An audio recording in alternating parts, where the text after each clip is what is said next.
Ma'am, anong sabi niyo sa pagtakbo ng impeachment kayo? Impeachment, meron po kaming spokesperson sa impeachment at binibigay ko po ang buong tiwala ko sa aming defense team at ang gusto lang sana namin ay mapabilis yung proseso dahil hindi pwedeng tumatagal yung proseso natin na nag-iisip yung mga tao na ano ba, totoo bang may ginawang sama, hindi ba totoo yung mga akusasyon. So dapat mabilis yung proseso kasi nga, 'di ba, sa ating constitution nandiyan yung speedy administration of justice. Kasi sinasabi nila mas magiging mabilis pag naandyan po daw kayo, dadalo kayo personally sa impeachment. Hindi po totoo yun kasi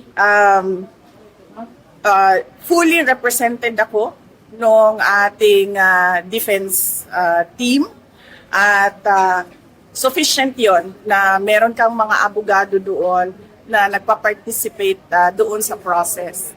Yun ay para na ring pagdalo ng respondent doon sa impeachment. Dahil hindi naman ako abogado para sa impeachment ko eh. So wala akong matutulong doon sa proseso ng pag-present ng witness, pag-cross-examine ng witness. Lahat yun ay trabaho ng abogado. At yun yung participation at appearance ko doon.